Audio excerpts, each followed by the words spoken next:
ನಮಸ್ತೆ ಫ್ರೆಂಡ್ಸ್, ಇವತ್ತು ನೋಡಿ ಒಂದು ಸೂಪರ್ ಆಗಿರುವಂಥ ಒಂದು ವೆರೈಟಿ ರೆಸಿಪಿ ಜೊತೆ ಬಂದಿದ್ದೀನಿ. ಅದು ಕುಚ್ಚಲಕ್ಕಿ ಅನ್ನ ಉಪಯೋಗಿಸ್ಕೊಂಡು ಮಾಡ್ತಾ ಇರೋದು. ಇಲ್ಲಿ ನಾನು ಸ್ಪೆಷಲಾಗಿ ಕುಚ್ಚಲಕ್ಕಿ ಅನ್ನಲ್ಲಿ ಮಾಡೋದು, ಆದರೆ ನಿಮಗೆ ಬೇಕಿದ್ರೆ ನಾರ್ಮಲ್ ವೈಟ್ ರೈಸನ್ನು ಉಪಯೋಗಿಸಿ ಮಾಡ್ಬೋದು. ಬನ್ನಿ ನೋಡೋಣ ಇದು ಏನು ಹೇಗೆ ಮಾಡೋದು ಅಂತ. ಅದಕ್ಕೋಸ್ಕರ ನೋಡಿ, ಮೊದಲು 1 ಕಪ್ ಕುಚ್ಚಲಕ್ಕಿ ಅನ್ನ ತಗೊಂಡಿದ್ದೀನಿ. ನಾನು ಹೇಳಿದ್ದೀನಿ ನಿಮಗೆ ವೈಟ್ ರೈಸ್ ಬೇಕಿದ್ರೆ ವೈಟ್ ರೈಸು ಮಾಡ್ಬೋದು. ಅಂದರೆ ಯಾರು ಕೂಡ ಕುಚ್ಚಲಕ್ಕಿ ಅನ್ನ ಉಳಿದಿರೋ ಕುಚ್ಚಲಕ್ಕಿ ಅನ್ನದಲ್ಲಿ ಹಾಗೆ ರೆಸಿಪಿ ಮಾಡೋದಿಲ್ಲ. ಅದಕ್ಕೋಸ್ಕರ ನಾನು ಇದನ್ನು ಸ್ಪೆಷಲ್ ಆಗಿ ಹೇಳಿ ಮಾಡ್ತಾ ಇರೋದು. ನೋಡಿ, 1 ಕಪ್ಪಿಗೆ 3/4 ಕಪ್ಪಿನಷ್ಟು ತೆಂಗಿನ ತುರಿ ಕೂಡ ಹಾಕ್ಬಿಟ್ಟು ಇದನ್ನ ನೀರು ಸೇರಿಸದೆ ರುಬ್ಬೇಕು. ನೋಡಿ, ಪೇಸ್ಟ್ ತರ ಮಾಡಬೇಕು. ಈ ರೀತಿ ರುಬ್ಬಿ ತಂದಿದ್ದೀನಿ, ನೀರು ಸೇರಿಸಬಾರ್ದು. ಆಮೇಲೆ ಒಂದು ಬಾಣಲೆ ತಗೊಳ್ಳಿ, ಅದಕ್ಕೆ ಒಂದು 3/4 ಕಪ್ಪಿನಷ್ಟು ಬೆಲ್ಲದ ಹುಡಿ ತಗೊಂಡಿರೋದು. ಅದಕ್ಕೆ ಒಂದು 2 ಟೇಬಲ್ ಸ್ಪೂನ್ ಅಷ್ಟು ನೀರು ಹಾಕೊಂಡ್ಬಿಟ್ಟು ಈ ಬೆಲ್ಲನ ಕರಗಿಸ್ಬೇಕು. ಅಂದ್ರೆ ಪಾಕ ಬರೋದೇನ್ ಬೇಡ, ಜಸ್ಟ್ ಬೆಲ್ಲ ಚೆನ್ನಾಗಿ ಕರಗಿ ಸಿಕ್ಕಿದ್ರೆ ಸಾಕು. ನೋಡಿ, ಈ ರೀತಿ ಬಂದ್ರೆ ಸಾಕು.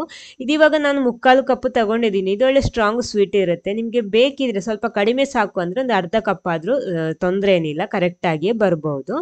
ಇನ್ನು ಇದಕ್ಕೆ ನೋಡಿ, ನಾವಿಲ್ಲಿ ರುಬ್ಬಿಟ್ಟಿರುವಂತಹ ಆ ಪೇಸ್ಟ್ ಇದೆಯಲ್ವಾ, ಅನ್ನ ಮತ್ತು ತೆಂಗಿನ ತುರಿ ರುಬ್ಬಿಟ್ಟಿರುವಂತಹ ಪೇಸ್ಟ್ ಇದೆಯಲ್ವಾ, ಅದನ್ನ ಸೇರಿಸ್ಬೇಕು. ಎಲ್ಲ ಕೂಡ ಹಾಕ್ಬೇಕು. ಇವಾಗ ಇದು ಹಾಕುವಾಗ ಏನ್ ಮಾಡೋದಂದ್ರೆ, ನೀವು ಸ್ವಲ್ಪ ಕಡಿಮೆ ಉರಿಯಲ್ಲಿ ಇಟ್ಕೊಳ್ಳಿ. ಆಮೇಲೆ ಎಲ್ಲ ಕೂಡ ಮಿಕ್ಸ್ ಆದ್ಮೇಲೆ ಸ್ವಲ್ಪ ಜಾಸ್ತಿ ಮಾಡಿದ್ರೆ ಸಾಕು. ಅಂದ್ರೆ ಈ ಬೆಲ್ಲದ ಪಾಕದ ಜೊತೆ ಇದು ಕರೆಕ್ಟ್ ಆಗಿ ಮಿಕ್ಸ್ ಆಗಿ ಬರಬೇಕು. ನೋಡಿ, ಫುಲ್ ಆಗಿ ಒಂದ್ಸಲ ಮಿಕ್ಸ್ ಮಾಡ್ಕೊಳ್ಳಿ ಈ ರೀತಿ. ಇವಾಗ ನೋಡಿ, ಫುಲ್ ಆಗಿ ಮಿಕ್ಸ್ ಆಗಿದೆ. ಇನ್ನು ಸ್ವಲ್ಪ ಉಪ್ಪು, ಅಂದ್ರೆ ರುಚಿ ಸ್ವಲ್ಪ ಬ್ಯಾಲೆನ್ಸ್ ಮಾಡೋದಕ್ಕೋಸ್ಕರ ಸ್ವಲ್ಪ ಉಪ್ಪು ಕೂಡ ಸೇರಿಸ್ಕೊಂಡ್ಬಿಟ್ಟು ಇನ್ನು ಸ್ವಲ್ಪ ಸ್ಟವ್ ಜಾಸ್ತಿ ಮಾಡಿಕೊಂಡು ಇದನ್ನ ಮಿಕ್ಸ್ ಮಾಡಬೇಕು. ಒಳ್ಳೆ ಸೆಟ್ ಆಗಿ ಬರಬೇಕು, ಅಂದ್ರೆ ಬಿಟ್ಟು ಬರುವ ರೀತಿಯಲ್ಲಿ ಬರಬೇಕು. ಇದೇ ರೀತಿ ಕೈ ಆಡಿಸ್ತಾನೆ ಇರಿ. ನೋಡಿ, ಇವಾಗ ಇದು ಒಳ್ಳೆ ಕಲರ್ ಎಲ್ಲ ನೋಡಿ ಯಾವ ರೀತಿ ಬಂದಿದೆ ಅಂತ. ಸೂಪರ್ ಆಗಿ ಬರುತ್ತೆ ಇದು.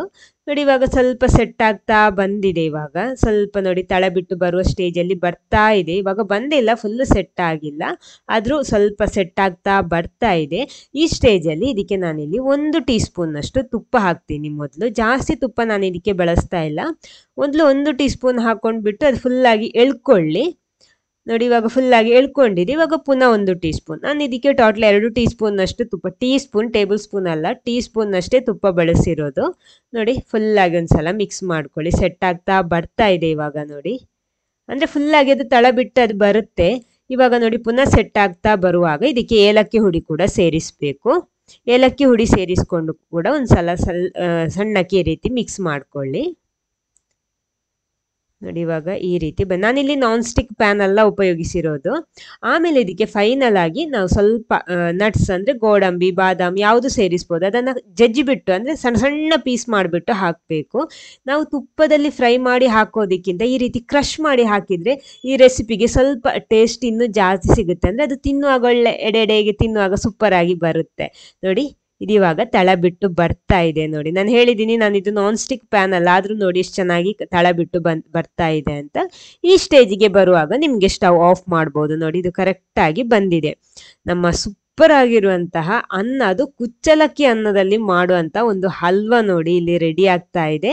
ಸಾಕು, ನಮಗೆ ಸ್ಟವ್ ಆಫ್ ಮಾಡ್ಬೋದು. ಆಫ್ ಮಾಡಿಬಿಟ್ಟು ಇದನ್ನ ಒಂದು ಸರ್ವಿಂಗ್ ಪ್ಲೇಟಿಗೆ ಹಾಕೋಬಹುದು. ನೋಡಿ, ಈ ರೀತಿ ಇದೆ. ಮೊದಲು ನಾನು ನೋಡಿ ಒಂದು ಸಣ್ಣ ಬೌಲಲ್ಲಿ ತುಪ್ಪ ಸವರಿ ಇಟ್ಟಿದ್ದೆ, ಅದಕ್ಕೆ ಹಾಕ್ಬಿಟ್ಟು ಸೆಟ್ ಮಾಡ್ತೀನಿ. ಆಮೇಲೆ ಇದನ್ನೊಂದು ಸರ್ವಿಂಗ್ ಪ್ಲೇಟಿಗೆ ಹಾಕ್ತೀನಿ. ಈ ತರ ಏನು ಮಾಡ್ಬೇಕಂತ ಏನಿಲ್ಲ, ನಿಮ್ಗೆ ಯಾವ ರೀತಿ ಬೇಕಿರೋ ಇದನ್ನ ಸರ್ವ್ ಮಾಡ್ಬೋದು. ನೋಡಿ, ವಾವ್, ಎಷ್ಟು ಸೆಟ್ ಆಗಿ ಬಂದಿದೆ ಅಂತ ನೋಡಿ. ಇದು ನಿಮ್ಗೆ ಬೇಕಿದ್ರೆ ಹಾಗೆ ಬೌಲಲ್ಲಿ ಹಾಕೊಂಡ್ಬಿಟ್ಟು ತಿನ್ಬಹುದು, ಅಥವಾ ನಿಮ್ಗೆ ಪೀಸ್ ಮಾಡಿ ತಿನ್ಬೇಕಿದ್ರೆ ಆ ರೀತಿನೂ ತಿನ್ಬೋದು. ಯಾವ ರೀತಿ ಬೇಕಿರೋ ತಿನ್ಬೋದು. ಬಾಯಿಗೆ ಹಾಕ್ಬಿಟ್ರೆ ಸಾಕು, ಅಷ್ಟು ಸಖತ್ತಾಗಿರುತ್ತೆ. ಸೊ ಮಿಸ್ ಮಾಡಬೇಡಿ, ದಯವಿಟ್ಟು ಒಂದ್ಸಲ ಆದ್ರೆ ಇದನ್ನ ಟ್ರೈ ಮಾಡಿ, ಟೇಸ್ಟ್ ಮಾಡಿ, ಹೇಗಾಗಿದೆ ಅಂತ ಫೀಡ್ಬ್ಯಾಕ್ ತಿಳಿಸೋದಿಕ್ಕೂ ಮರಿಬೇಡಿ. ಆಮೇಲೆ ನೀವು ಫಸ್ಟ್ ಟೈಮ್ ಈ ಚಾನಲ್ ನೋಡೋರಾದ್ರೆ ದಯವಿಟ್ಟು ಚಾನಲ್ ಸಬ್ಸ್ಕ್ರೈಬ್ ಮಾಡಿ, ಸಪೋರ್ಟ್ ಮಾಡಿ. ಅದರ ಪಕ್ಕದಲ್ಲಿರುವ ಬೆಲ್ ಐಕನ್ ಪ್ರೆಸ್ ಮಾಡಿ, ಅದರಲ್ಲಿ ಬರೋ ಆಲ್ ಆಪ್ಷನ್ಗೂ ಕ್ಲಿಕ್ ಮಾಡಿ. ಹಾಗಿದ್ರೆ ಮಾತ್ರ ನಾನು ಹಾಕುವ ಹೊಸ ವೆರೈಟಿ ರೆಸಿಪೀಸ್ಗಳ ನೋಟಿಫಿಕೇಶನ್ ಎಲ್ಲ ನಿಮಗೆ ಸಿಗುತ್ತೆ. ಓಕೆ, ಇನ್ನೊಂದು ರೆಸಿಪಿ, ಹೆಲ್ದಿ ಆಗಿರೋ ರೆಸಿಪಿ ಜೊತೆನೆ ಬರ್ತೀನಿ. Thank you.